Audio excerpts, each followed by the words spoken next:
to Welcome with Jesus Bible Study. We're going to be in the book of Deuteronomy, chapter 3, verses 27 and 28. Oh, sorry, there we go. Get thee up into the top of Pisgah, and lift up thy eyes westward, and northward, and southward, and eastward, and behold it with thy eyes, for thou shalt not go over this Jordan. 28. But charge Joshua, and encourage him, and strengthen him, for he shall go over before this people, and he shall cause them to inherit the land which thou see. And I'm going to repeat that. 27. Get thee up into the top of Pisgah, and lift up thy eyes westward, and northward, and southward, and eastward, and behold it with thy eyes, for thou shalt not go over this Jordan. 28. But charge Joshua, and encourage him, and strengthen him, for he shall go over before this people, and he shall cause them to inherit the land which thou see. Moses, after all that hard work and everything that he's gone through and put up with, and even though he spoke to God face to face, he was disallowed to enter into the promised land due to his disobedience with God. A lot of people, I've even heard pastors speak like, we don't know why he was not allowed. Clearly, they didn't read the Bible. It says in the Bible, in the scriptures, exactly why he was not allowed. He disobeyed God, and they couldn't figure out what he disobeyed. He disobeyed because he struck the rock to bring forth water instead of speaking to it. God clearly told him, speak to the rock. Why?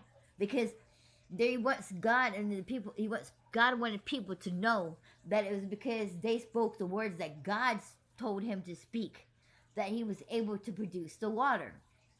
By striking it with his rod and staff, is emphasizing and allowing the people to believe that Moses himself had some kind of power to make the water come out of the rock.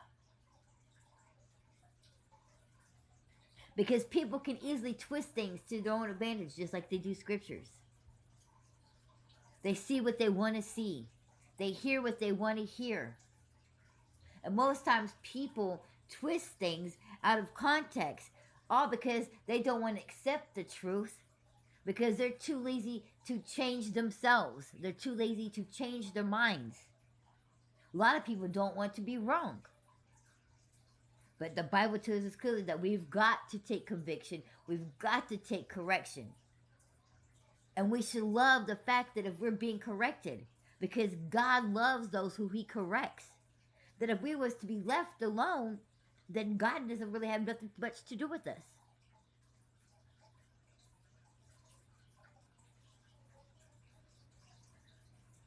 There's too many times in the Bible where you had the other people in there and God just let them alone.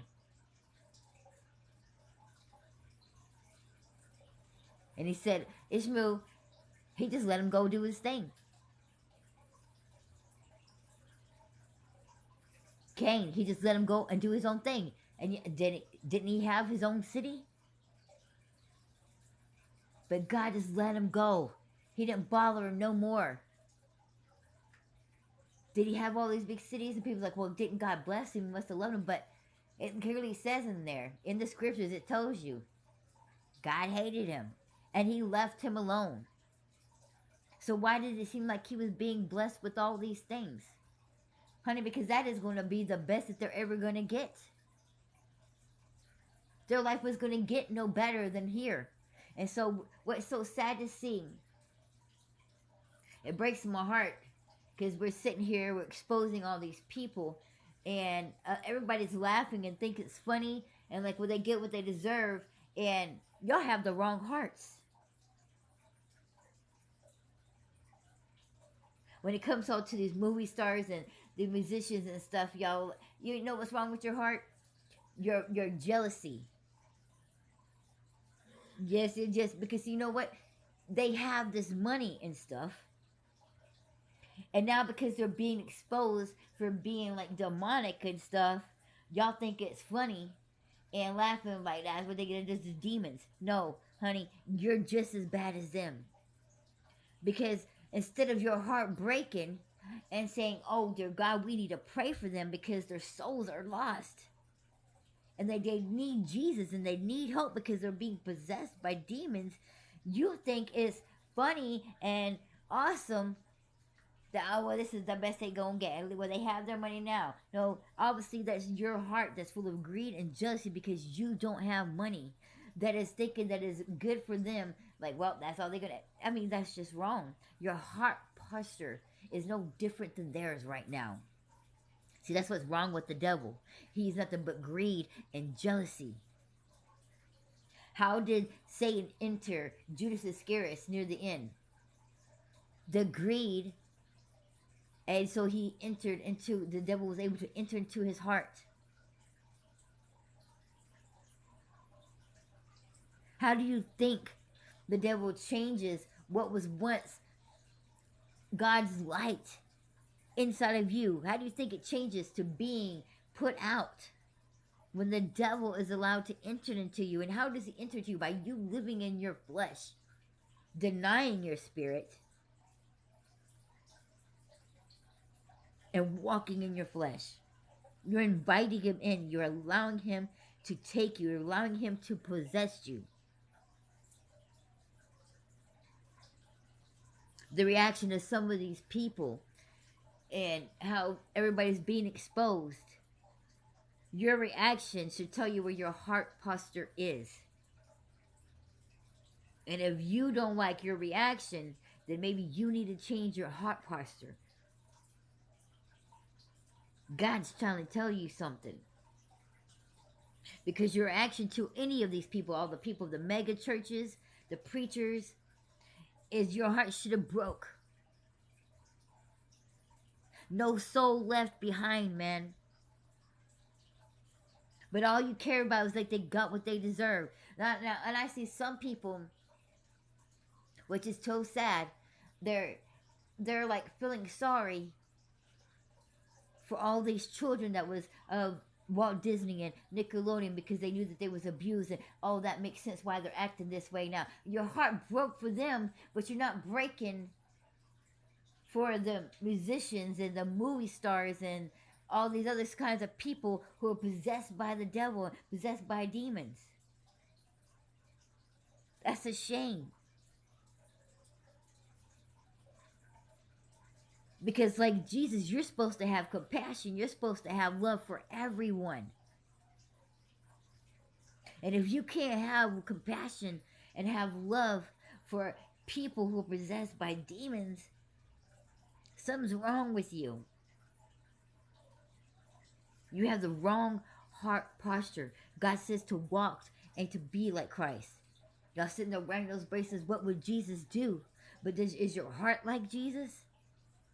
Is it full of compassion? It's understandable how people can feel sorry for kids who is mistreated and mistortured, but what about these souls that are being mistreated and tortured by the evil one themselves? Because, honey, that's what hell's going to be like. And you wouldn't want to wish hell to anybody, not even your worst enemy. So why are you not having compassion? Why are you not getting on your knees and praying for these lost souls? No, because see that jealousy and greed. Because you mad because you didn't get the money. So now when somebody who had all that money gets busted and is fallen exposed for the evil person that they kind of are. Oh, see, that's why I knew it. That's why they have all that money, because they evil. Nah, you're just as bad. Your heart's in the wrong spot. And maybe now God is trying to correct you. Because you can't play favoritism. God doesn't play favoritism. He's a righteous judge. We got to take correction. We got to be repentful. We got to fix our heart posture.